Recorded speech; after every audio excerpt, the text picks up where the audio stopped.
আর SIR এর ব্যাপারে আমি সবাইকে বলবো, ভুল ভাল করছে ইলেকশন কমিশন।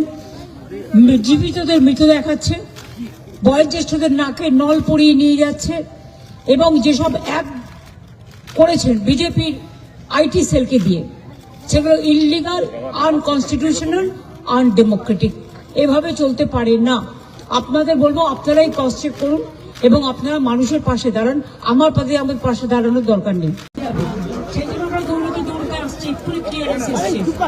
আপনাদের সবাইকে বলি যে আপনারা স্বাস্থ্য সুন্দরভাবে আস্তে সুস্থ ফিরবেন। প্রয়োজন হলে আজকেও আপনারা থেকে যেতে পারেন।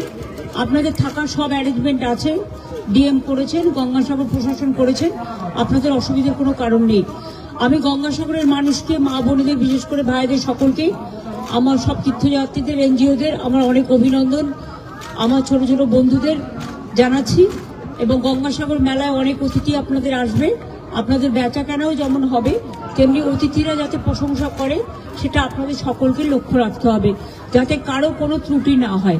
গঙ্গাসাগর মেলার জন্য পর্যাপ্ত পরিমাণে হাসপাতালের ব্যবস্থা, বেডের ব্যবস্থা, ডাক্তারের ব্যবস্থা, অ্যাম্বুলেন্সের ব্যবস্থা, আপনার বাসের ব্যবস্থা, সমস্ত বাস একটাই সিঙ্গেল টিকিটে যাতায়াত করতে পারবে।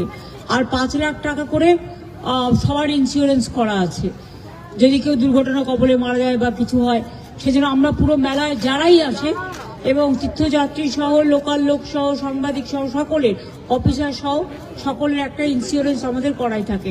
আর গঙ্গাসাগরের ব্যাপারে যে তীর্থকর ছিল বামফ্রন্টের আমলে, সেটা আমরা তুলে দিয়েছি। সুতরাং আমরা মনে করি সবকিছু ভালোভাবে হোক।